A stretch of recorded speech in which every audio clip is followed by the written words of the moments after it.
জাঙ্কুকের হাসি দেখে সুগা এক বুক সাহস নিয়ে বলা শুরু করলো, বনুদের বিদায় অনুষ্ঠানে বনুকে নিয়ে কলেজে গেছিলাম। ভাইয়া বারণ করেছিল বিধায় বনুকে শাড়ি পরতে নিষেধ করেছিলাম, কিন্তু কলেজ গেটে ওনাকে শাড়ি পরা দেখে আমার মনোযোগ থমকে গেছিল। বুকের ভিতরে এক অদ্ভুত মায়া কাজ করছিল। বনুর ফ্রেন্ড হিসেবে মেয়েটাকে ছোট থেকেই দেখে আসছি, অথচ কখনো এমনটা মনে হয়নি। সেদিন তাকে দেখে মনে হয়েছিল আজীবন ক্লান্তিহীন তাকিয়ে থাকলেও তাকে দেখার তৃপ্তি মিটবে না। জাঙ্কুক, ইউনো সহ বাকিরাও মুগ্ধ আঁখিতে সুগার দিকে তাকিয়ে আছে। তা দেখে সুগাই লজ্জায় পড়ে গেছে। ওনাকে বিশেষভাবে ধন্যবাদ দেওয়া উচিত যে তোকে ধ্বংসের দ্বার প্রান্ত থেকে টেনে এনেছে। বিষাদ ছুতে যাওয়া সুগা পুনরায় কারো মায়ায় জড়িয়েছে। তুই ঠিক থাকলে বাকিটা আমি সামলে নিব, কিন্তু এবার যদি তোর মধ্যে উল্টাপাল্টা কিছু দেখি তাহলে তোর একদিন কি আমার যে কয়দিন লাগে। সুগা ঘাড় বেঁকিয়ে সম্মতি দিল। জেনির ডাকে সকাল সকাল ঘুম ভাঙে তে ঘুম ঘুম চোখে তাকাতেই জেনি পুনরায় বলল, ভাইয়া তোমায় রেডি হতে বলেছে। কেন? তুমি ঢাকা নিয়ে যাবে এখন? হ্যাঁ, ভাইয়া রেডি হয়ে গেছে, তুমি তাড়াতাড়ি ওঠো। জেনির কথা শুনে তের ঘুম উধাও হয়ে গেছে। এক লাফে শোয়া থেকে উঠে বসে তে আশেপাশে তাকাচ্ছে। সদ্যঘটা ভোরের আলোয় তের কুহুকি মুখমণ্ডলে চিন্তার ছাপ স্পষ্ট। চোখ কসলাতে গিয়ে দৃষ্টি পড়ে হাতের দিকে। ক্ষণিকের ব্যবধানে ছোট হৃদয়ে হানা দেয় রাজ্যের অভিমান। গতকাল সকালটা কতই না মিষ্টি ছিল, জাঙ্কুকের কণ্ঠে ঘুম ভেঙেছিল, অথচ আজ অষ্টাদশী হৃদয়ে পোষা ভালোবাসার অনুভূতিগুলো অভিসন্ধে রূপ নিয়েছে। অভিমানী কণ্ঠে বলে, ওনাকে বলে দিস বাসায় ফিরলে সবার সঙ্গেই ফিরবো, আমি এখন ঘুমাবো, আমি আর ডাকবি না। কথাটা বলেই তে গায়ে লেপ জড়িয়ে শুয়ে পড়েছে। জেনি বোনের কথা মতো নিচে গিয়ে সবাইকে জানিয়ে দিয়েছে। একে একে আম্মু, বড় আম্মু, কাকিয়া সবাই ডেকেছে, কিন্তু তার জেদের কাছে সকলেই হার মানতে বাধ্য হয়েছে।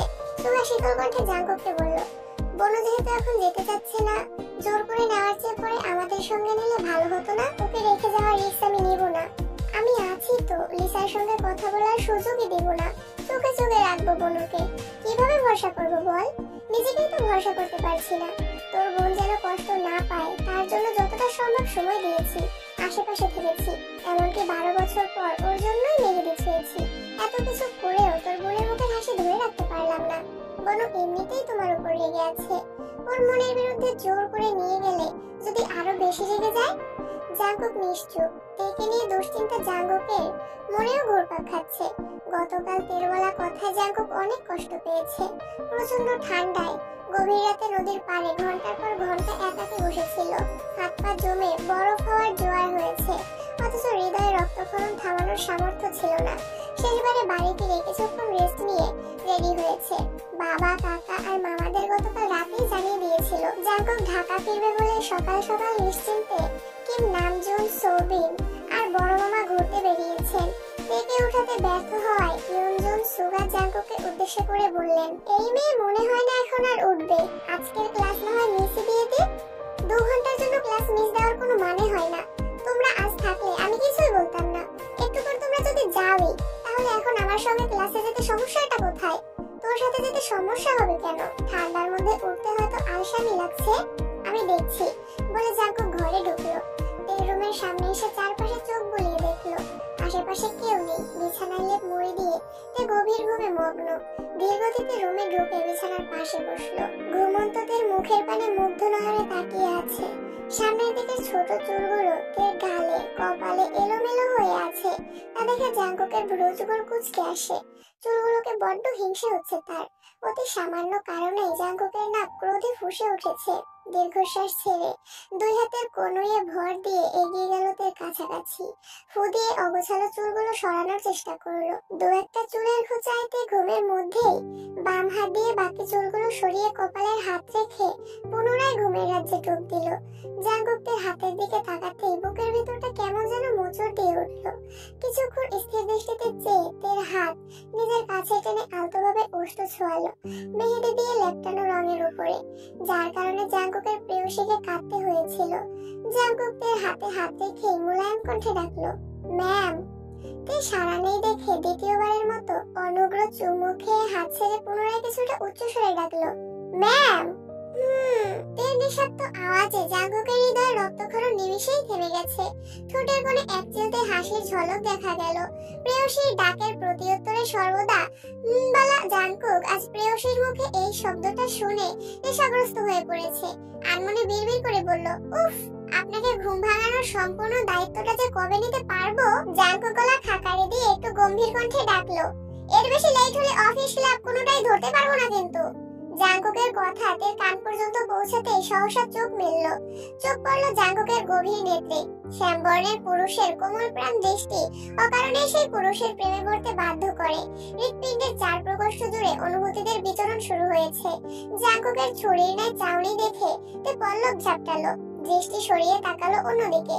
মনের পাড়ায় জমে থাকা অভিমানেরা ক্রোধে রূপান্তরিত হতে বেশি সময় লাগলো না। রাগান্বিত কণ্ঠে, আমি এখন যাব না বলতেই জাঙ্কুক বাছাই কণ্ঠে বলল, তুই যাবি কি যাবি না সেই সিদ্ধান্ত শুনতে আসিনি। 20 মিনিট সময় দিলাম তোকে, 20 মিনিটের মধ্যে রেডি হবি। তের প্রবল জেদ জাঙ্কুকের হুঙ্কারের সামনে নিস্তেজ হয়ে পড়েছে। তে মিনমিন স্বরে বলার চেষ্টা করলো, আমি বললাম 19 মিনিট বাকি। তে সরু নেত্রে জাঙ্কুকের দিকে চেয়ে বিড়বিড় করে বলল, ফালতু বেটা, 18। তে বিড়বিড় করতে করতে তাড়াহুড়ো করে বিছানা থেকে নেমে ওয়াশরুমে ঢুকতে গিয়ে ছুটে এসে ব্যাগ থেকে ড্রেস বের করে পুনরায় ওয়াশরুমে ঢুকলো। জাঙ্কুক মুচকি হেসে পকেট থেকে ফোন বের করলো। তে ফ্রেশ হয়ে বেরিয়ে দেখে জাঙ্কুক বিছানায় হেলান দিয়ে ফোন চাপতেছে। তে বের হতেই আর চোখে একবার দেখে নিল। ঠান্ডা পানি দিয়ে হাত মুখ ধোয়ায় তের হাত পা থেকে শুরু করে সারা শরীর অনবরত কাঁপছে। কাঁপাকাঁপি দেখে জাঙ্কুক উদ্বিগ্ন কণ্ঠে বলল, খুব বেশি ঠান্ডা লাগছে, বাইকে যেতে পারবি নাকি গাড়ি নিয়ে যেতে হবে। জাঙ্কুক ভাইয়ের যত্ন দেখে প্রতিটা ক্ষণে নতুন করে জাঙ্কুকের প্রেমে পড়লেও আজ সবকিছুই বিরক্ত লাগছে। বারবার শুধু লিসা আপুর আর নাম মোছার কথা মনে পড়ছে। আর মনে মনে বলছে, জাঙ্কুক ভাই শুধু আমাকেই শাস্তি দিলেন, অথচ লিসা আপুকে কিছু বললেন না। এখন আমার যত্ন নিতে হবে না। কি হলো, গাড়ি বের করবো? প্রয়োজন নেই। তের অভিমানী স্বর বুঝতে পেরে জাঙ্কুক আর কথা বাড়ায়নি। রেডি হতে বলে নিচে চলে আসছে। জাঙ্কুকের মামি, নানু, কাজিনদের সঙ্গে কথা বলছে। তে নিচে আসতেই মামিরা তাড়াতাড়ি করে পিঠা খেতে দিয়েছেন। এত সকালে রান্না হয়নি, না খেয়ে বের হলে বড় মামা রাগারাগি করবেন। জাঙ্কুক, ইউনো, সুগা ওরা ভোরবেলায় পিঠা খেয়েছিল। তে অল্প খেয়ে সবাই থেকে বিদায় নিয়ে অনিচ্ছা সত্ত্বেও লিসার রুমে ঢুকলো। লিসা শুয়ে শুয়ে ফোন চাপতেছিল। তে স্বাভাবিক কণ্ঠেই বলল, আপু আসছি, ভালো থাকবেন। লিসা তের দিকে কেমন করে চেয়ে আছে। মিনিট খানেক নীরব থেকে কঠিন স্বরে বলল, তুমিও ভালো থেকো, খুব বেশি ভালো থেকো। তে হতভম্ব হয়ে লিসার মুখের পানে তাকিয়ে আছে। লিসা ভিতরের সবটুকু আক্রোশ নিয়ে কথাটা বলেছে। হানসুহি আপু যতটা ঠান্ডা, লিসা ঠিক ততটাই উগ্র। সেটা তার আচরণেই প্রকাশ পায়। ভারী জ্যাকেট, হেলমেট, হ্যান্ড গ্লাভস, বুট পরে হাতে ব্যাগটা মাঝখানে রেখে বসেছে। সকলকে বিদায় দিয়ে রওনা হলো ঢাকার উদ্দেশ্যে। ইউনো আর সুগা গত রাত থেকে জাঙ্কুকে বোঝাচ্ছে, তের আচরণে যতই খারাপ লাগুক জাঙ্কুক সহজে সেটা তের সামনে প্রকাশ করবে না। কিন্তু সেই খারাপ লাগার মাত্রা বেড়ে গেলে সবটা ঝড় জাঙ্কুকের উপর দিয়েই যাবে। রাগের বশে নিজের ক্ষতি করে ফেলবে এই ভয় পাচ্ছে দুজন। বাইক চলছে নিজস্ব গতিতে। কিছু দূর গিয়ে জাঙ্কুক বাইক থামায়। নিজের ব্যাগ থেকে চাদর বের করে তের গায়ে জড়িয়ে দিয়েছে। কিছু দূর এগিয়ে চায়ের স্টল থেকে চা খেয়েছে। ঢাকা পর্যন্ত পৌঁছাতে পৌঁছাতে কম করে হলেও 10 বার বাইক থামিয়েছে। সচরাচর বাইক চালানোর সময় জাঙ্কুক এত ব্রেক নেয় না, গন্তব্যে পৌঁছে তবেই থামে। কিন্তু আজ তার ব্যতিক্রম হচ্ছে। প্রেয়সীর অভিমান ভাঙানোর ব্যর্থ চেষ্টা করছে বারবার। এতটা পথ একসঙ্গে এসেছে, কতবার বাইক থামিয়ে এটা সেটা কিনেছে, চা খেয়েছে, অথচ সম্পূর্ণ পথেই তে নিশ্চুপ ছিল। ভুল করেও একটা বারের জন্য চোখ তুলে তাকায়নি। ভার্সিটির গেটের কাছেই জিমিন সহ বাকি বন্ধুরা সকলেই আড্ডা দিচ্ছিল। তে তাদের দেখে জাঙ্কুককে বলল, এখানেই নামবো। জাঙ্কুক যথারীতি ব্রেক কষলো। তে নেমে হেলমেট খুলতেই সবাই বলে উঠলো, এই তো তে এসেছে। বাকিরাও তের দিকে তাকিয়ে আছে। তে ঘুরে ওদের দিকে তাকিয়ে হাসার চেষ্টা করলো, কিন্তু এই হাসিতে নেই কোনো মুগ্ধতা।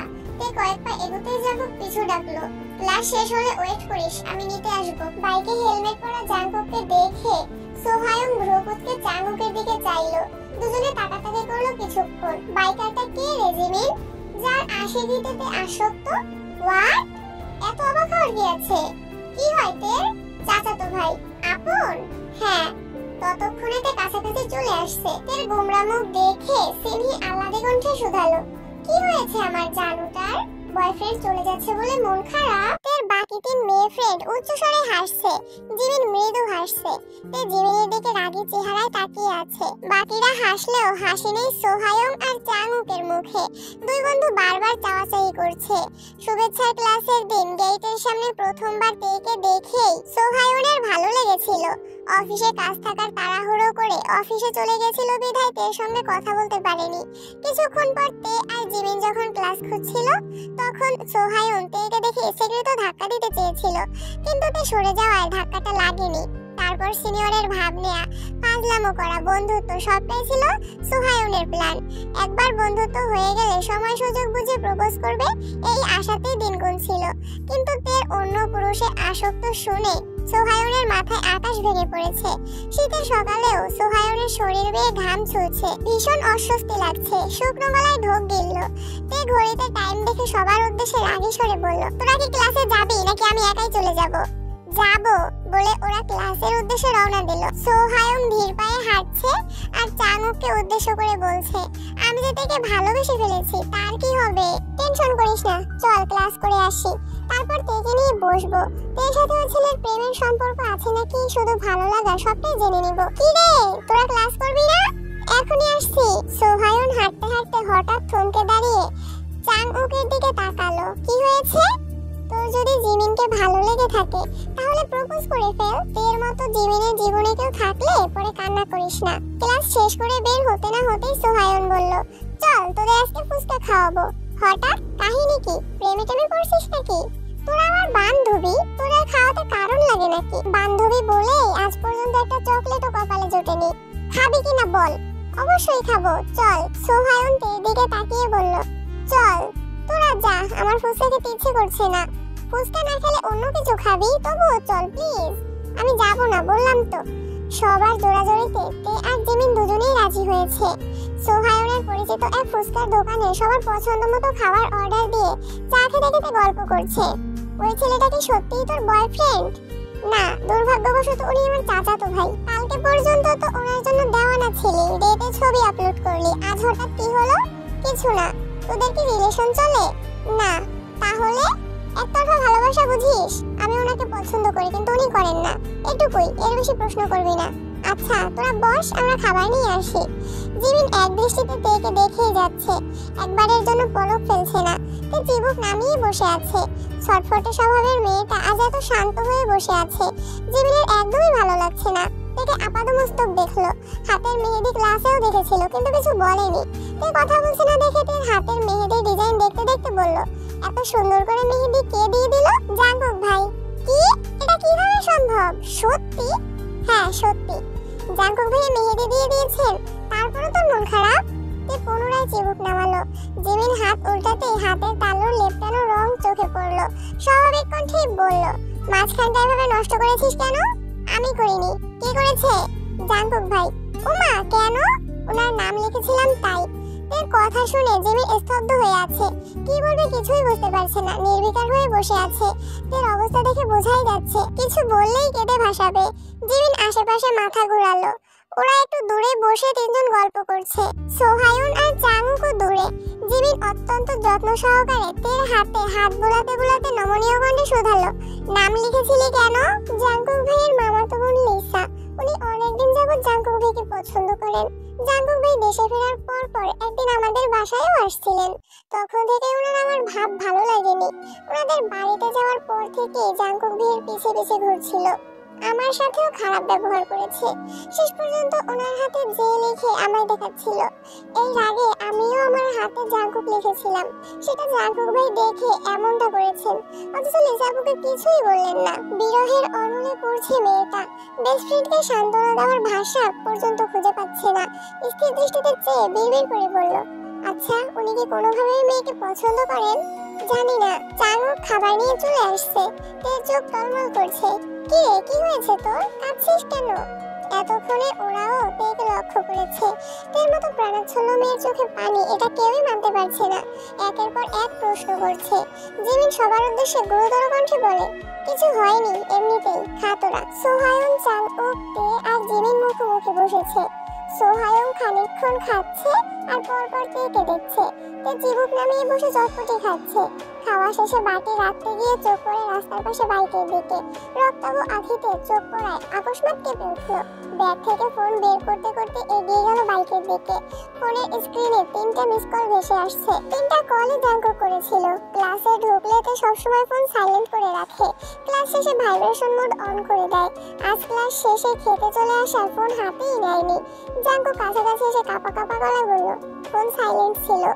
10 মিনিট ওয়েট করার ধৈর্য হয়নি? আড্ডা দেওয়ার এত ইচ্ছে ছিল, আমার জানালেই হতো। অফিসের কাজ পেলে কাউকে এত বিরক্ত করতে আসতাম না। ড্যাব ড্যাব করে জাঙ্কুকের দিকে তাকিয়ে আছে। মুখ দেখা যাচ্ছে না, তবুও ঘাড় কাত করে তে জাঙ্কুকের মুখ দেখার চেষ্টা করছে।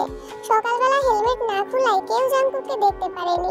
এখন হেলমেট খুলায় সবাই দাঁড়িয়ে জাঙ্কুকে দেখার চেষ্টা করছে। জাঙ্কুক একটা রিকশা ডেকে ভাড়া দিয়ে জিমিনকে উদ্দেশ্য করে বলে, এই মেয়ে বাসায় যাও। জিমিন না করতে যাবে তখনই চোখাচোখি হয় জাঙ্কুকের সঙ্গে। কপালে ভাঁজ, সাথে জাঙ্কুকের রাগান্বিত চাহনি দেখে না করার সাহস হয়নি। ভদ্র মেয়ের মতো রিকশায় উঠে পড়ে। জিমিন যাওয়ার পর জাঙ্কুক সোহায়ন আর চাঙ্গুককে এক পলক দেখে বাইক স্টার্ট দেয়। বাড়ির মানুষজন অনেকক্ষণ আগেই চলে এসেছে। জাঙ্কুক সুগার সঙ্গে কথা বলে এক মুহূর্তও দাঁড়ালো না। বাসা থেকে বেরিয়ে রওনা দিল অফিসের উদ্দেশ্যে। 5 মিনিটের মধ্যে সুগাও বেরিয়ে পড়েছে। সপ্তাহখানেক পর নির্বাচন, যার জন্য সুগার দীর্ঘদিন যাবৎ অপেক্ষা করেছে। সে ফ্রেশ হয়ে সেই যে ঘুমিয়েছে, জেনির ডাকে উঠেছে প্রায় সন্ধ্যাবেলায়। ফ্রেশ হয়ে দুবোন ছাদের গাছগুলোকে দেখতে গেছে। কিছু গাছের আগাছা পরিষ্কার করে গাছগুলোতে পানি দেয়। আজানের সঙ্গে সঙ্গে রুমে চলে এসেছে। বছর শেষ হতে চলল। এবছরের সকল হিসেব মেলাতে রীতিমতো হিমশিম খাচ্ছে জাঙ্কুক। তার মধ্যে সুগার নির্বাচনের প্রেসার। সে রিস্ক নিয়ে সুগাকে রাজনীতিতে পাঠিয়েছে। সুগা ব্যর্থ হলে সেই ব্যর্থতার সম্পূর্ণ দায় পড়বে জাঙ্কুকের উপর। তার থেকেও বড় বিষয় হলো সুগাকে ঠিক রাখতে কষ্ট হয়ে যাবে। এদিকে তের আচরণ ভালো লাগছে না। মেয়েটা ইদানিং অনেক বেশি ঠান্ডা হয়ে গেছে। হঠাৎ করেই যেন ম্যাচিউরিটি ভর করেছে তের উপরে। কথায় কোনো চঞ্চলতা নেই। খাবার সময় ছাড়া নিচে সচরাচর নামতেই দেখা যায় না। ভার্সিটি, ঘুম আর গাছের যত্ন নিয়ে দিন কাটিয়ে দেয়। সন্ধ্যার পর থেকে পড়াশোনা করে, বাকিটা সময় অনলাইনে হ্যান্ড প্রিন্টিং এর কাজ শেখে।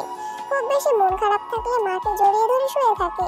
জাঙ্কুকের সঙ্গে সকালে খাবার টেবিল ব্যতীত দেখাই হয় না। জাঙ্কুকও বাসায় ঠিকমতো সময় দিতে পারে না। সারাদিন 2 অফিস সামলে সন্ধ্যার পর বাসায় ফিরে ফ্রেশ হয়ে জিমে যায়। জিম থেকে ফিরতে প্রায় রাত 12টা বেজে যায়। রেগুলার চলছে এই রুটিন। ভার্সিটির বন্ধুরা কেউ তার ফ্রেন্ড লিস্টে অ্যাড ছিল না। স্কুল কলেজের ফ্রেন্ডরাই শুধু অ্যাড ছিল। ওদের সবার জোড়াজোড়িতে ওদেরকেও অ্যাড করেছে। এক বিকেলে তে আর জেনি দুবোন ছাদে গাছে পানি দিতে দিতে গল্প করছিল। হঠাৎই জেনি বলল, আপু একটা কথা তো তোমায় বলাই হয়নি। কি কথা? লিসা আপুর হাতে না মেহেদি দিয়ে নাম লেখা দেখেছিলাম। আকস্মাৎ মন খারাপ হয়ে গেছে। কিছুদিন যাবৎ সবকিছু এড়িয়ে চলছে যেন স্বাভাবিক হতে পারে।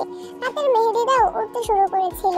জেনি পুনরায় মনে পড়িয়ে দিল, কি নাম ছিল জানো আপু? তে যে অক্ষর দেখেছিল, কোনো নাম ছিল না। কিন্তু জেনি নাম কোথায় পেল? তবে কি পরে জাঙ্কুক ভাইয়ের নাম লিখেছিল? তে আনমনে এসব ভেবে প্রশ্ন করলো, কি নাম? জেহের। জেহের? তুই কি ঠিক দেখেছিস? হ্যাঁ, আমি একদম ঠিক দেখেছি। বিয়ের দিন রাতে দেখেছি। তোমাকে বলতে গিয়ে দেখি তুমি ঘুমিয়ে পড়েছো। তারপর ওদের জিজ্ঞেস করলাম জেহের কে? তখন ওরা বলল লিসাপুর এক্স বয়ফ্রেন্ডের নাম জেহের। Ex boyfriend? বয়ন তো তাই বলল। তে গভীর চিন্তায় পড়ে গেছে। লিসাপুর বান্ধবীদের সঙ্গে বলা কথা আর ওনার আচরণে স্পষ্ট বোঝা গেছে উনি জাঙ্কুক ভাইকে পছন্দ করেন। সকালবেলা হাতে শুধু যে অক্ষরটাই ছিল, খুব উৎসাহ নিয়ে দেখাচ্ছিলেন। রাতে সেই অক্ষর জেহের কিভাবে হলো? কেউ কি হাতে কখনো এক্স এর নাম লেখে? তবে কি অন্য কেউ ওনার হাতে নাম লিখিয়ে দিয়েছে? কে সে? জাঙ্কুক ভাই নয় তো? এর হৃদয়ে শক্ত খোলস ভেদ করে অকৃত্রিম হাসি ফুটে উঠেছে। তাড়াতাড়ি গাছে পানি দিয়ে রুমে চলে গেছে। ব্যালকনিতে দাঁড়িয়ে জাঙ্কুকের জন্য অপেক্ষা করছে। জাঙ্কুক সিঁড়ি দিয়ে উঠতেই তে রুমের দরজা খুলে বেরিয়ে আসলো। ঠোঁটে লেগে আছে মায়াবী হাসি। জাঙ্কুক ভ্রু কুঁচকালো। তের হাস্যোজ্জ্বল মুখে বলল, জাঙ্কুক ভাই কিছু বলবেন? তের হাসি মুখ মুহূর্তেই অন্ধকারে ছেয়ে গেছে। জাঙ্কুকের এমন উত্তর আশা করেনি সে। মুখ গোমরা করেই বলল, আমি যে বলতে চাই তা শোনার ধৈর্য আপনার হবে না। বিরক্ত করার জন্য দুঃখিত। 2 পা পিছিয়ে রুমে ঢুকেই তে দরজা আটকে দিয়েছে। জাঙ্কুক অভিভূতর ন্যায় বন্ধ দরজার পানে চেয়ে আছে। কিছু মুহূর্তের জন্য জাঙ্কুকের দৃষ্টি স্থির হয়ে রইল। জাঙ্কুকের মলিন চাহনি দেখে সুগা নিজের রুমের দরজা থেকে ডাকলো, কি হয়েছে ভাইয়া? কিছু না। নিজের রুমের দিকে পা বাড়াতে যাবে তখনই সুগা পুনরায় বলল, ভাইয়া তোমার কিছুক্ষণ সময় হবে? কেন? এমপি তোমাকে দেখা করতে বলেছিল। আমায় কেন? জানি না, সামনে নির্বাচন, হয়তো সে বিষয়ে কথা বলবেন। কিছুক্ষণ অপেক্ষা কর, ফ্রেশ হয়ে আসছি। আচ্ছা। জাঙ্কুক ফ্রেশ হয়ে সুগার সঙ্গে বেরিয়ে গেছে। তে রুমে বসে বসে হ্যান্ড প্রিন্টিং এর কাজ করছিল। বেশ কিছুদিন যাবত জেনের একটা ড্রেসে কাজ করছে। ড্রেসের কাজ শেষ করেই জিমিনকে ছবি পাঠিয়েছে। কিছুক্ষণের মধ্যে ছবি দেখে জিমিন কল দিয়েছে। দুই বান্ধবী প্রায় 30 মিনিট গল্প করেছে। জিমিন জামা কাপড় সেলাই করতে পারে। তে যেহেতু হ্যান্ড প্রিন্টিং শিখে ফেলেছে, দুই বান্ধবী মিলে অনলাইনে বিজনেস করবে। সেই বিজনেসের টাকা দিয়ে তারা দেশের সুন্দর সুন্দর জায়গাগুলো ঘুরবে, তারপর দেশের বাইরে ট্যুর দিতে যাবে। যখন যা ইচ্ছা করতে পারবে, কারো কাছে অনুমতি নিতে হবে না। এসব নিয়েই আড্ডা দিচ্ছিল। কথা শেষ করেই তে ড্রেসটাকে নিয়ে ফুটুফুটি করে নিচে নামলো। আম্মু, কাকিয়া, আব্বু সবাইকে দেখানোর জন্য। সবার প্রশংসা শুনতে শুনতে তের গাল দুটো লজ্জায় লাল হয়ে গেছে। জেনি তো খুশিতে বোনকে জড়িয়ে ধরেছে। লিমিনও ওয়ার্ড্রপ থেকে নিজের 5-7টা শার্ট আর টি শার্ট বের করে নিয়ে আসছে। তে যেন সেগুলোতে কার্টুনের ক্যারেক্টার আর্ট করে দেয়। লিমিনর এমন কাণ্ড দেখে বাড়ির প্রত্যেকেই হাসতে হাসতে ক্লান্ত হয়ে গেছে। এমন সময় সুগা আর জাঙ্কুক বাসায় ঢুকলো। ড্রয়িং রুমের হাস্যজ্জ্বল পরিবেশ দেখে তাদের মনোযোগ সেদিকেই গেল। সৌবিন সুগাকে উদ্দেশ্য করে ঠাট্টার স্বরে বললেন, দেখো আমার মেয়ে কত সুন্দর করে জামা প্রিন্ট করেছে। হ্যাঁ, আমার মেয়ে বলে কথা। সুগার ড্রেসটা ভালোভাবে দেখে নিল। ড্রেস দেখে বোঝাই যাচ্ছে কাঁচা হাতের কাজ। প্রথমবারে কোনো কাজই পারফেক্ট হয় না, তারপরে দূর থেকে তেমন কিছু বোঝা যায় না। কালার কম্বিনেশন ভালো হওয়াতে দূর থেকে দেখতে মাশাআল্লাহ অনেক সুন্দর লাগছে। সুগার পাশাপাশি জাঙ্কুকও ড্রেসের দিকে তাকালো। চোখাচোখি হলো জাঙ্কুকের। অভিমানে তে চোখ নামিয়ে নিল। কয়েক সেকেন্ড পর জাঙ্কুকও অন্যদিকে তাকালো। সুগা আব্বুর ঠাট্টা বুঝতে পেরে সেও মজার ছলে বলল, শুধু আপনার মেয়ে বলে না, আমার বোন বলে এত সুন্দর প্রিন্ট করতে পেরেছে। আমার বোনের মতো লক্ষ্মী মেয়ে আর একটাও খুঁজে পাওয়া যাবে না। সুগার কথা শুনে সকলেই হাসতে শুরু করেছে। একটা ড্রেস প্রিন্ট করা নিয়ে বাবা ছেলের মিলে তেকে নিয়ে টানাটানি শুরু করে দিয়েছে। সুগা খানে খেসে জাঙ্কুকের দিকে তাকিয়ে ভ্রুজোড়া নাচালো। জাঙ্কুকের ওষ্ঠদের কিছুটা প্রশস্ত হলো। সুগা যে জাঙ্কুককে শোনানোর জন্য ইচ্ছাকৃত বোনকে লক্ষ্মী বলে সম্বোধন করেছে, এটা জাঙ্কুকের বুঝতে বাকি নেই। জাঙ্কুক আর তের মধ্যে কোনো কিছু নিয়ে মান অভিমান চলছে, সেটা বুঝতে পেরেই সুগা সন্ধ্যে থেকে জাঙ্কুককে জিজ্ঞেস করছে, কিন্তু জাঙ্কুক কিছুই বলছে না। তের বিষয়ে কিছু বললেই কথা এড়িয়ে যাচ্ছে। আমার মেয়ের এত এত গুণ যে আমার মেয়ে যেই বাড়ির বউ হয়ে যাবে সেই বাড়িতেই রানীর মতো থাকবে, বুঝলে? সুগা দ্বিতীয়বারের মতো জাঙ্কুকের দিকে তাকিয়ে হালকা কাশি দিয়ে ভ্রু নাচালো। ইশারাতে যেন প্রশ্ন ছুড়ে দিল জাঙ্কুককে, কি লাগবে তো রানীর মতো? সুগার মুখে হাসি থাকলেও জাঙ্কুকের ভ্রু যুগল কুঁচকানো। আব্বু চাচুকে সে এক বিন্দু বিশ্বাস করতে পারে না। আজ মজার ছলে বলেছেন, কিন্তু দুদিন পর যে তার ব্যবস্থা করতে যাবেন না, তার কি গ্যারান্টি আছে? ভাবতেই জাঙ্কুকের কলিজা কেঁপে উঠলো। আর এক মুহূর্ত দাঁড়ালো না। সিঁড়ি দিয়ে উঠতে উঠতে জিনকে উদ্দেশ্য করে বললেন, আম্মু খাবার রেডি করো। তে চোখ জোড়া ছোট করে সিঁড়ির পানে চেয়ে আছে। অষ্টাদশের অভিমানী মনে অভিমানেরা তীব্রভাবে হানা দিয়েছে। সন্ধ্যাবেলা জাঙ্কুক ভাইকে রাত দেখালো, অথচ জাঙ্কুক ভাই নিজ থেকে একবারের জন্য কথা বলার চেষ্টা করলো না। ড্রেস দেখে সকলেই প্রশংসা করেছে, কিছু একটা কমেন্টস হলেও করেছে, অথচ জাঙ্কুক ভাই কিছু বললেন না। পৃথিবীর বুকেই একটা মানুষের হৃদয়ে বোধহয় শক্ত পাথরের তৈরি, যেই হৃদয়ে না আছে কোনো অনুভূতি আর না আছে আবেগ। ড্রেসটা জেনিকে দিয়ে দিল। এখনো রং ঠিকমতো শুকায়নি, শুকালেই ব্যবহার করতে পারবে। সবার সঙ্গে তেও খেতে বসেছে। জাঙ্কুক একটা ব্যাগে ল্যাপটপ আর কিছু জামা প্যান্ট নিয়ে নিচে এসেছে। ব্যাগ রেখে খেতে বসেছে। খুব তাড়াহুড়োতে খাবার শেষ করছে। কিম নামজুন একবার ব্যাগের দিকে তাকাচ্ছেন তো একবার জাঙ্কুকের দিকে। ছেলে তাড়াহুড়ো দেখে কিছু বলতে গিয়ে আবার আটকে যাচ্ছেন। অবশেষে তিনি বলেই ফেললেন, এত রাতে কোথায় যাবে? কাজ আছে। কখন আসবে? 3-4 দিন পর। অফিস?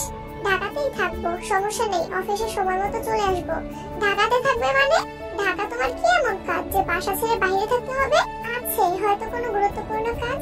সকলেই নির্বাক। জাঙ্কুক খাবার শেষ করে হাত ধুয়ে ব্যাগ নিয়ে সবার থেকে বিদায় নিয়ে বেরিয়ে পড়েছে। সকলের মতো তেও স্তব্ধ হয়ে গেছে। কথাবার্তা নেই, হুট করে বাসা থেকে বেরিয়ে গেলেন। এসব কাজ ছেলেদের পক্ষেই সম্ভব। বাইরে রাত কাটানো, বড়দের মুখের উপর কথা বলা, বেপরোয়া চলাফেরা, সব স্বাধীনতাই ছেলেদের। জিন রান্নাঘর থেকে বেরিয়ে আসতে আসতে বললেন, আপনাকে কতবার বলেছি ছেলেকে বিয়ে করাতে। ঘরে বউ থাকলে এভাবে রাত বেরাতে বাইরে ঘুরতে পারবে না। আচ্ছা দেখছি। দেখতে দেখতে 3টা দিন কেটে গেল। জাঙ্কুক এখনো বাসায় ফিরেনি। অভিমানীতে সারাক্ষণ নিজেকে ব্যস্ত রাখে যেন জাঙ্কুকের কথা মনে না পড়ে। জেনি লিমিনহোর সঙ্গে খেলাধুলা করে, টিভি দেখে, ক্লাসে যায়, অথচ সারাদিনের ব্যস্ততার মাঝেও হঠাৎ করে বুকের ভেতর থেকে দীর্ঘশ্বাস বেরিয়ে আসে। কারো কণ্ঠ শোনার জন্য মনটা ছটফট করতে থাকে। এসব সহ্য করতে না পেরে কল দিল সেই পাথরের হৃদয়ের মানবকে। পরপর 2বার কল দিল, অথচ রিসিভ হচ্ছে না। মনকে সান্ত্বনা দিচ্ছে, হয়তো ব্যস্ত আছেন, কিন্তু মনটাও মাঝে মাঝে সান্ত্বনা মানতে চায় না। মনটা যেন চিৎকার করে বলছে তাকে লাগবে, মানে লাগবেই, এখন এই মুহূর্তেই লাগবে। মনের কথা রাখতে 3য়বারের মতো ডায়াল করলো, অথচ নো রেসপন্স। 5 মিনিটের মতো নিশ্চুপ বসে রইল তে। বারবার ফোনের দিকে তাকাচ্ছে। মনে হচ্ছে এই বুঝি সেই পাথরে মানবের কল আসলো। নিজের প্রতি রাগ আর অভিমান বেড়েই চলেছে। নিজের রাগ করে নিজেই বেহায়ার মতো কল দিচ্ছে, অথচ জাঙ্কুক ভাই রিসিভ করছেন না। রাগে ক্ষোভে একসময় 2 চোখ বেয়ে পানি পড়তে শুরু করেছে। বিকেল পেরিয়ে রাত হয়ে গেছে যে, অথচ জাঙ্কুক ভাইয়ের কোনো খবর নেই। প্রায় 10টার দিকে জাঙ্কুক কল ব্যাক করেছে। একবার রিং হতে এতে সঙ্গে সঙ্গে কল রিসিভ করলো। ওপাশ থেকে জাঙ্কুক বলল, সরি, কাজে ব্যস্ত ছিলাম, ফোন দেখিনি। প্রখর অভিমান মুহূর্তেই গলে পানি হয়ে গেছে। তে ফুপিয়ে কাঁদতে শুরু করে দিয়েছে। তে, কি হয়েছে তোর? এই তে। সঙ্গে সঙ্গে কল কেটে দিয়েছে তে। জাঙ্কুক কলের পর কল করছে, অথচ রিসিভ হচ্ছে না। প্রেয়সীর মলিন চেহারা যেখানে জাঙ্কুকের হৃদয়কে ক্ষত বিক্ষত করে, সেখানে তার প্রেয়সী কাঁদছে। কিছুক্ষণের মধ্যেই জাঙ্কুক বাড়িতে ঢুকেছে। ড্রয়িং রুমের সোফায় বসে বেকুইন নিউজ দেখছিলেন। জাঙ্কুককে দেখে চিন্তিত কণ্ঠে বললেন, তুই না আরো 2 দিন পরে আসবি বলেছিলি? ইচ্ছে হলো তাই চলে আসছি। জাঙ্কুক দ্রুত পায়ে সিঁড়ি দিয়ে উঠে তের রুমে ঢুকলো। তে বিছানায় উপর হয়ে শুয়েছিল, হয়তো ঘুমিয়ে পড়েছে। জাঙ্কুক ব্যাগটা চেয়ারের উপর রাখতে তে উঠে বসেছে। সিক্ত চোখে এক পলক জাঙ্কুককে আপাদমস্তক দেখে চিবুক নামিয়ে নিল। জাঙ্কুক তার কাছাকাছি এসে প্রশ্ন করলো, কি হয়েছে তোর? তে নিস্তব্ধতা দেখে জাঙ্কুকের কপালে হাত দিয়ে জ্বর পরীক্ষা করলো। কপাল ঠান্ডা, তবে হলোটা কি? কয়েকবার তেকে জিজ্ঞেস করার পর সাড়া না পাওয়ায় জাঙ্কুক বিছানার পাশে ফ্লোরে বসে পড়েছে। ফ্লোরে বসে বিছানার পাশে মাথা রেখে তের অভিমানী মুখের পানে চেয়ে আছে। জাঙ্কুকের কাণ্ড দেখে তে তার চিবুক নামিয়ে গলায় ঠেকালো, তবে জাঙ্কুকের দৃষ্টি সরল না। হঠাৎ জাঙ্কুক হাত বাড়িয়ে ব্যাগটা নিজের কাছে নিয়ে সেখান থেকে একটা শপিং ব্যাগ আর একটা কাচের প্যাকেট বের করে চেয়ারের উপর রেখে সেই শপিং ব্যাগটা থেকে কয়েকটা বেলি ফুলের মালা বের করলো। তে আর চোখে মালাগুলোর দিকে তাকিয়ে সহসা মুখ অন্যদিকে ঘুরিয়ে ফেলেছে। ম্যাম। তে জাঙ্কুকের দিকে তাকিয়ে ভেঙচি কেটে বিড়বিড় করে বলল, হ্যাঁ, আল্লাদি ডাকে তার রাগ ভাঙবে না। হৃদয়ে বহেছে প্লাবন, তীব্র ব্যাকুলতা। তুই আমার নিভৃতে যতনে রাখা বেলি ফুলের পুষ্পমালা। তে কপাল কুঁচকে চোখ গোল গোল করে তাকিয়ে রাগান্বিত কণ্ঠে বলল, এসব ভাবের কথা আমায় শোনাতে আসবেন না, সবকিছু মাথার উপর দিয়ে যায়। জাঙ্কুক কিছুটা শব্দ করে হাসলো। মন খারাপ, রাগ, অভিমান দূরে সরিয়ে হাত বাড়িয়ে নমনীয় কণ্ঠে বলল, দেখি হাতটা দে। দরকার নেই, শরীরে আকাশ সম ক্লান্তি নিয়েও জ্যাম পেরিয়ে শহর ঘুরে ফুল নিয়ে আসছি। ঢং করিস না প্লিজ। আমি ঢং করছি? ঢঙিরা ঢং করবে, এটাই তো স্বাভাবিক। তের উত্তরের তোয়াক্কা না করে জাঙ্কুকের হাত টেনে আলতোভাবে হাতে বেলি ফুলের মালা বেঁধে দিয়েছে। তে কয়েকবার হাত সরাতেও চেয়েছে, কিন্তু জাঙ্কুকের অগ্নি দৃষ্টি দেখে মাথা নিচু করে রাগে গজগজ করতে করতে বলল, আপনার কি আমাকে লোভী মনে হয়? কেন? যখন যা ইচ্ছা আচরণ করবেন, যা তা বলবেন, যেভাবে খুশি ভাব দেখাবেন, তারপর কাচ্চি, মালা, চকলেট, হাবিজাবি নিয়ে এসে আমার মন গলানোর চেষ্টা করবেন। যা ইচ্ছা আচরণ আমি করতে চাই না, তোর কিছু কিছু কর্মকাণ্ড আমার সেসব আচরণ করতে বাধ্য করে। সেজন্য তো কল দিলে কল ধরেন না। পাশান, আমি সত্যি সত্যি ব্যস্ত ছিলাম। অফিসের পাশাপাশি অন্যান্য কাজ নিয়ে খুব ব্যস্ত ছিলাম। বিকেলের পর ফোন হাতে নেওয়ার সময়ই পাইনি। সত্যি বলছি, আমি বিশ্বাস কর। আমি আপনাকে বিশ্বাস করি না। জাঙ্কুক চোখের বর্ণ কিছুটা পরিবর্তন হতে শুরু করেছে। জাঙ্কুক ভ্রুকুচকে পুনরায় প্রশ্ন করলো, তুই আমায় বিশ্বাস করিস না? না, একটুও না। না, সত্যি? যেখানে বিশ্বাস নেই সেখানে জাঙ্কুকের কোনো কথাও নেই। জাঙ্কুক চলে যেতে নিলে তে মুচকি হেসে বলল, একটু একটু বিশ্বাস করি, এক চিমটি বিশ্বাসের কোনো প্রয়োজন নেই। চোখ বন্ধ করে আমায় বিশ্বাস করতে পারলে তবেই বলিস। জাঙ্কুক কারো অবিশ্বাসের পাত্র হয়ে থাকতে চায় না। তে আহম্মকের মতো চেয়ে আছে। সামান্য কথাতে জাঙ্কুক ভাই এভাবে রেগে যাবে তো সেটা ভাবতেও পারেনি। জাঙ্কুক রাগে ব্যাগ নিয়ে নিজের রুমের উদ্দেশ্যে বেরিয়ে পড়েছে। রাত 11:50 নাগাদ তে চুপি চুপি জাঙ্কুকের রুমের সামনে এসেছে। ড্রয়িং রুমের একটা লাইট ব্যতীত পুরো বাড়ির লাইট অফ। 12টায় নিউ ইয়ার, এজন্যই মূলত জাঙ্কুক ভাইকে বেশি মিস করছিল।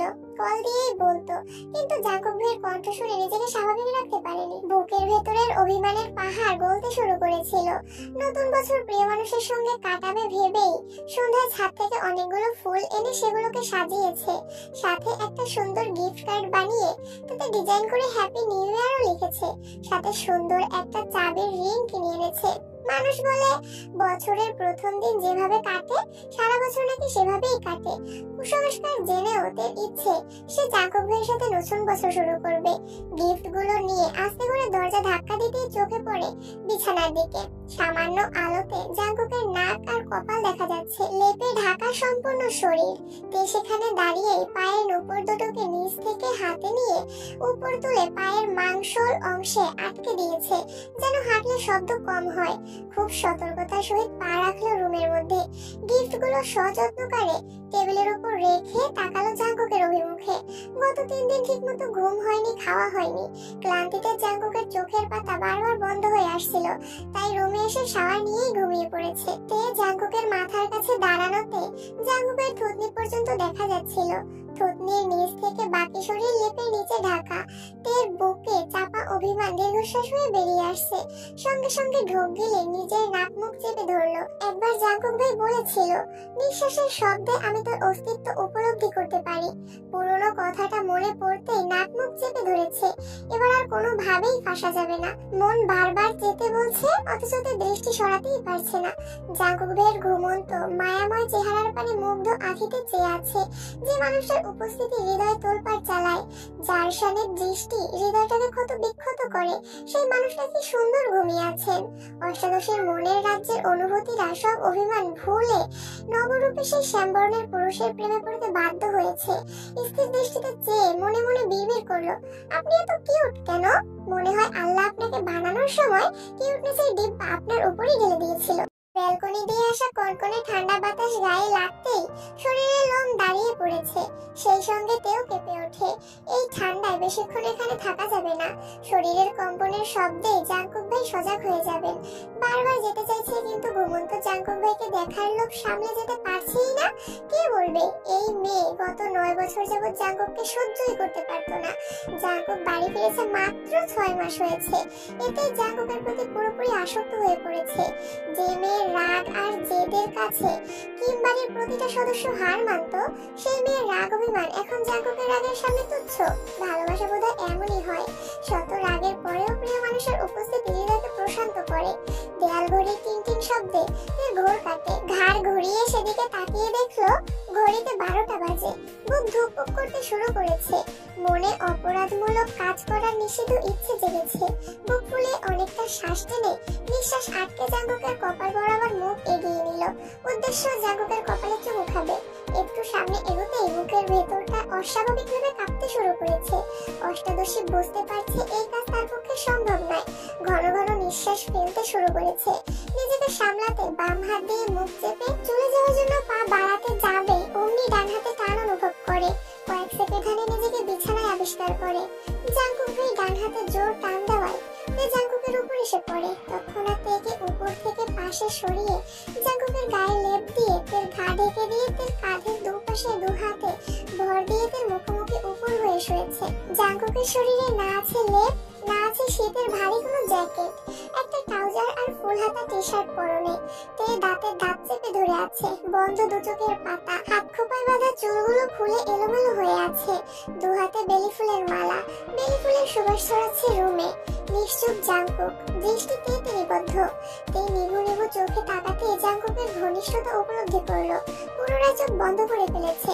অষ্টাদশের হৃদস্পন্দনের মাত্রা বেড়েছে কয়েক গুণ। বেলি ফুলের সুবাসের সঙ্গে জাঙ্কুক ভাইয়ের শরীর থেকে আসা তীব্র ঝাঁঝালো গন্ধে মাতোয়ারা হয়ে যাচ্ছে। জাঙ্কুক ভাইয়ের এত কাছাকাছি আসায় তার শরীরের রক্ত সঞ্চালন বেড়ে যাচ্ছে। অজানা শিহরণ বইছে শরীরে। জাঙ্কুকের আঁখি যুগলে ঘুম লেপটে আছে। শান্তিময় ঘুমের দেশে নিমগ্ন ছিল জাঙ্কুক, কিন্তু অষ্টাদশের অনাদেয় কর্মকাণ্ড জাঙ্কুকের গভীর ঘুমে ব্যাঘাত ঘটিয়েছে। জাঙ্কুক ঘুম চোখে তেকে দেখছে। তে কয়েকবার ঢোক গিলে ভয়ে ভয়ে চোখ মেললো। চোখাচোখি হলো জাঙ্কুকের সঙ্গে। লেপের নিচে তার শরীর ঘামতে শুরু করেছে। বুকের ভেতর ঝড় বইছে। তে চোখ নামিয়ে বলতে চেষ্টা করলো, আমার আসলে। জাঙ্কুক এক হাতে শরীরের সম্পূর্ণ ভর ফেলে অন্য হাতের আঙুল দিয়ে তার ঠোঁট স্পর্শ করলো। অমনিতে পাথর বনে গেল। জাঙ্কুকের দৃষ্টি স্পর্শ কোনো কিছুই স্বাভাবিক নয়। অষ্টাদশের মস্তিষ্ক জুড়ে চিন্তারা ঘুরপাক খাচ্ছে। কি হতে চলেছে তার সাথে? একদিকে জাঙ্কুক ভাইয়ের কাছে ধরা পড়ার ভয়, অন্যদিকে জাঙ্কুক ভাইয়ের এত কাছে আসা। প্রচন্ড অস্বস্তিতে ভুগছে তে। দীর্ঘকালের নীরবতা ভেঙে জাঙ্কুক ঘুম ঘুম কণ্ঠে বলল, নিষেধ অমান্য করার শাস্তি তবে দিতেই হচ্ছে। তে বিপুল চোখে তাকিয়েছে। শরীরের কম্পন তীব্র তীব্র তীব্রতর হচ্ছে। ভয়ে নাক ঘামছে। জাঙ্কুক ঠোঁটের উপর থেকে আগুন সরিয়ে তের নাকের ঘাম মুছে পুনরায় কাঁধের পাশে হাত রাখবে। তের গলা ভার হয়ে আসছে, কথা আটকে যাচ্ছে। জোরপূর্বক বলল, সরি। এসব সরি টরিতে জাঙ্কুকের মন গলানো সম্ভব না। আগেই সাবধান করেছিলাম, অঘটন ঘটলে আমি দায়ী না। তারপরও কথা মানিসনি, ধ্বংসের দ্বার মানতে এসেছিস। প্লিজ ছাড়ুন। ধরেই তো নি, ছাড়বো কেমন করে? সরুন, আমি যাবো। এত সহজে তো ছাড়ছি না ম্যাম। আপনি অপরাধ করেছেন, শাস্তি তো আপনাকে পেতেই হবে। তে চোখ বন্ধ করে ফেলেছে। আজ তার সঙ্গে কি হতে চলেছে সে নিজেও জানে না। এদিকে জাঙ্কুক দুহাতে ভর রেখে অষ্টাদশের মুখোমুখি এগিয়ে যাচ্ছে। দুজোড়া ওষ্ঠের মাঝে শুধু কয়েক সেন্টিমিটারের ব্যবধান। তে চোখ বন্ধ, ক্রমাগত কাঁপছে ওষ্ঠদ্বয়। তখনই জাঙ্কুকের ফোনে রিংটন বেজে উঠল। রিংটনের শব্দে জাঙ্কুকের কাছ থেকে সরে সোজা উঠে বসলো। তের এলোমেলো চুলের নিচে জাঙ্কুকের ফোন। তে মাথা তুলে হাত বাড়িয়ে ফোনটা হাতে নিয়ে স্ক্রিনে তাকাতেই দেখে লিসা নামে সেভ করা নাম্বার থেকে কল আসছে। ফোন এগিয়ে দিল জাঙ্কুকের দিকে। তের লজ্জায় লালিত মুখবর্ণ মুহূর্তে বদলে গেছে।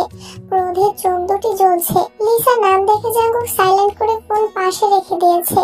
লিসা আপু রাত বিরেতে জাঙ্কুক ভাইকে কল করে এটাতে সহ্যই করতে পারছে না। গা থেকে লেপ সরিয়ে বিছানা থেকে নামতেই জাঙ্কুক আলতোভাবে তের হাত ধরে, কিন্তু তের রাগে এক ছটকায় জাঙ্কুকের হাত ছাড়িয়ে গজগজ করতে করতে রুম থেকে বের হয়ে যাচ্ছে। জাঙ্কুক তপ্ত স্বরে বলল, শাস্তিটা তোলা রইল, পরের বার ছাড় দেব না। তে রাগে জাঙ্কুকের দিকে তাকিয়েছে, দরজাটা ঠাস করে লাগিয়ে রুম থেকে চলে গেছে। লিসা আপু জাঙ্কুক ভাইকে পছন্দ করে, হয়তো জাঙ্কুক ভাই পছন্দ করেন না। জেনের বলা ঘটনা যদি সত্যি হয়, তবে লিসা আপুর হাতে জেহের নাম জাঙ্কুক ভাই লিখিয়েছেন, আর সেই কাজ তের জন্যই করেছেন। তে সবই বুঝতে পারছে, কিন্তু এত রাতে লিসা আপুর কল দেয়া সে মেনে নিতে পারছে না। আজ তে দেখেছে বিধায় রাগ করেছে, সবসময় তো সে দেখে না। তবে কি প্রতিদিনই লিসা আপুর সঙ্গে জাঙ্কুক ভাইয়ের কথা হয়? তের রাগ বেড়ে চলেছে। লিসা আপুর থেকেও জাঙ্কুক ভাইয়ের প্রতি বেশি রাগ হচ্ছে। কেটে গেল বেশ কিছুদিন। তে ইদানিং জাঙ্কুককে ইগনোর করে। জাঙ্কুক ভাইকে দেখলে লিসা আপুর কথা মনে হয় আর রাগে ফুঁসতে থাকে। আজ সভাপতি নির্বাচন। সভাপতি নির্বাচনের সময় বেশিরভাগ ক্ষেত্রে জনপ্রিয়তাকেই প্রাধান্য দেওয়া হয়, তবে সুগাদের ক্ষেত্রে বিষয়টা একটু ঝামেলার। যেমন বর্তমান সভাপতি আর সুগা দুজনের জনপ্রিয়তাই প্রায় সমান, তবে কাজের প্রতি দায়িত্ববোধ, কথা বলার দক্ষতা, জনসাধারণের প্রতি আচরণ এসব ক্ষেত্রে সভাপতির থেকেও সুগা এগিয়ে আছে। এছাড়া এমপি বলেছেন, এমপি কথা বলে সরাসরি সভাপতি পদ সুগাকেই দিয়ে দেবে, কিন্তু দু ভাইয়ের কেউই রাজি হয়নি। জিতলে নির্বাচন করেই জিতবে। সকাল সকাল দু ভাই বেরিয়ে গেছে। বাড়ির মহিলারা যেমন দুশ্চিন্তা করছে, তেমনি সুগার আব্বু চিন্তায় আছেন। হাজার হোক একমাত্র ছেলে বলে কথা, উপরে যতই রাগ দেখাক না কেন, ছেলে যেই কাজ করছে সেটাতে যেন সফল হতে পারে সেই দোয়াই করছেন তিনি। দু তিনবার জাঙ্কুককে কল দিয়ে খবরও নিয়েছেন। সারাদিন না খেয়ে ফলাফলের অপেক্ষায় বসে আছেন। সন্ধ্যার পর পর জাঙ্কুক মিষ্টি নিয়ে বাসায় ফিরেছে। জাঙ্কুকের পেছন পেছন সুগাও প্রবেশ করলো। সোফায় তিন ভাই আর লিমিনহো বসা। তে আর জেনি ডাইনিং এ বসে গল্প করছিল। জাঙ্কুক ঢুকতেই এ বেকুইন বললেন, খবর কি? আলহামদুলিল্লাহ। তিন ভাই একজোটেই বললেন, আলহামদুলিল্লাহ। তে আর জেনি দুজনে চেটে এসে সুগাকে প্রশ্ন করলো, জিতছো? সুগা হেসে উপরে মাথা নাড়ে, কংগ্রাচুলেশন ভাইয়া। থ্যাংক ইউ বোনো, আজ থেকে তোর নতুন পরিচয়। তুই জেলা ছাত্রলীগের সভাপতির বোন, আর আমি? তোকেও কি আলাদা করে বলতে হবে? আচ্ছা ঠিক আছে, তুইও সভাপতির বোন। ট্রিট দিবা না? অবশ্যই দিব। আম্মু, বড় আম্মু, কাকিয়া সবাই সুগাকে অভিনন্দন জানাচ্ছে। সুগা ভয়ে আছে, কখন জানি আব্বু বা বড় আব্বুর লেকচার দেওয়া শুরু করেন।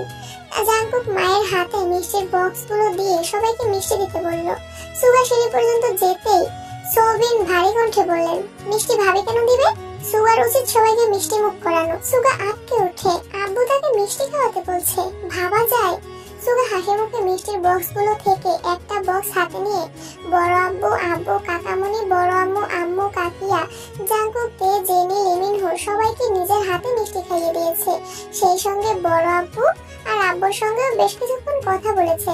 সুগা ভেবেছিল রাজনীতির জন্য লাইফে সবসময় চোরের মতো চলতে হবে, অথচ আব্বু বড় আব্বু এত সুন্দরভাবে সাপোর্ট দিচ্ছে যে সে অনুভূত হয়ে যাচ্ছে। এই রুমে গিয়ে সোগার সঙ্গে একটা ছবি খুঁজে বের করে ফেসবুকে অভিনন্দন পোস্ট করেছে। সেই পোস্টে সব বান্ধবীরা লাইক কমেন্টস করেছে। জিমিনও কংগ্রাচুলেশন লিখে কমেন্ট করেছে। পরক্ষণে মনে হলো সুগা ভাইকে কল দেওয়া উচিত, কিন্তু সাহস পাচ্ছে না। কি নাকি মনে করে এইসব ভেবে অবশেষে কল করলো। প্রথমবার রিসিভ হলো না, দ্বিতীয়বার রিসিভ হলো। আসসালামু আলাইকুম। ওয়ালাইকুম আসসালাম। হঠাৎ কি মনে করে কল দিলে? কংগ্রাচুলেশন। বাবা, তুমি আমার অভিনন্দন জানাবে তা তো কল্পনাও করতে পারছি না। না মানে মনে হলো জানানো উচিত। যাক বাবা, মনে তো হয়েছে। Thank you so much. এখন রাখি। শোনো। জি বলুন। আগামীকাল ফ্রি আছো? কেন? ছোটখাটো একটা ট্রিট দিতাম। শুধু শুধু ট্রিট দেওয়ার কোনো প্রয়োজন নেই। শোনো মেয়ে, ট্রিট দেওয়া কখনো প্রয়োজনের আওতায় পড়ে না। এটা যার যার ইচ্ছে থেকে আসে। বিকেলে কল দেবো, রেডি থেকো। শুনেন। বলো। আমি কিন্তু একা যাব না। তো কাকে নিয়ে আসবা? ট্রিট দিলে তে আর আমাকে একসঙ্গে দিতে হবে। আমি একা যাব না। ঠিক আছে, তোমাদের ক্লাস শেষ হওয়ার আগেই আমি ভার্সিটির সামনে থাকবো। আচ্ছা, আল্লাহ হাফেজ। আল্লাহ হাফেজ। কল কেটে জিমিন থেকে কল দিয়ে সবকিছু জানিয়েছে। তে আর জিমিন দুজনেই আজ সকাল সকাল বেরিয়েছে। সুগার জন্য গিফট কিনবে, সেটা রাতেই প্ল্যান করে রেখেছিল। দুজনে ঘুরে ফিরে গিফট কিনে তারপর ভার্সিটিতে এসেছে। ততক্ষণে অন্য সবাই চলে আসছে। দু একটা কথা বলে তে আর জিমিন ক্লাসে চলে গেছে। সোহায়ন আর চাংউক দুজনে বাইরে দাঁড়িয়ে আছে। সোহায়ন তেকে সে প্রথম থেকেই পছন্দ হলেও চাংউক জিমিনের উপর ওইরকম ভাবে ক্রাশ খায়নি। তবে সোহায়ন আর চাংউক সর্বক্ষণ সাথে থাকায় দুই বন্ধু কথা বলতে বলতে একসময় কথা ওঠে জিমিনের বিষয়ে। সোহায়ন আর চাংউক যেমন বেস্ট ফ্রেন্ড, তে আর জিমিনও তেমন বেস্ট ফ্রেন্ড।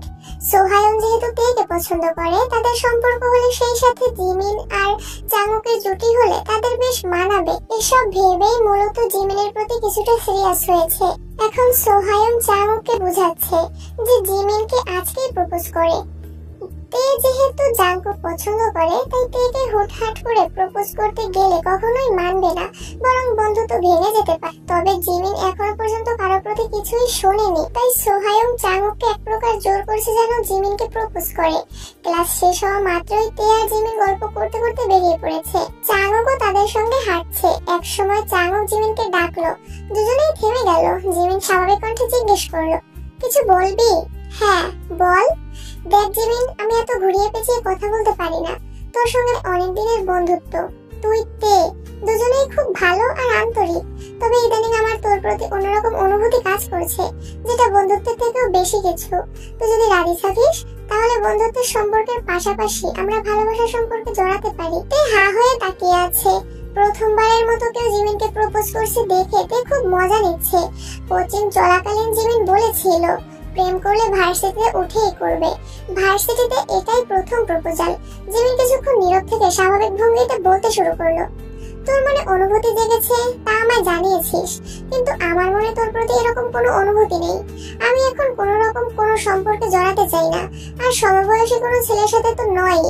তোকে বন্ধু ভেবেছি সবসময়, তাই ভাববো। এর বেশি কিছু ভাবা আমার পক্ষে সম্ভব না। সরি। জিমিন চলে যাচ্ছে। তে আহাম্মকের মতো তাকিয়ে থেকে সেও জিমিনের পিছু নিল। চাংউক ছেলে হিসেবে খারাপ না, দেখতেও মাশাআল্লাহ, দুজনকে মানাবেও ভালো। তে ভেবেছিল হয়তো জিমিন রাজি হয়ে যাবে, না হয় ভাববার সময় নেবে, কিন্তু সরাসরি না করাতে তে বেশ অবাক হয়েছে। তে গেট পর্যন্ত ছুটে আসতেই সুয়াকে দেখলো। আজ সে গাড়ি নিয়ে এসেছে। তেকে ছুটতে দেখে গম্ভীর কণ্ঠে প্রশ্ন করলো, ছুটছিলি কেন? এমনি। জিমিনের চোখে মুখে কিঞ্চিত রাগ। সুগা দুজনকেই এক পলক দেখে পুনরায় প্রশ্ন করলো, কি হয়েছে বনু, কোনো সমস্যা? না না, সমস্যা নেই। বল কি হয়েছে? অ্যাকচুয়ালি আমাদের একটা ফ্রেন্ড জিমিনকে প্রপোজ করেছিল মাত্রই।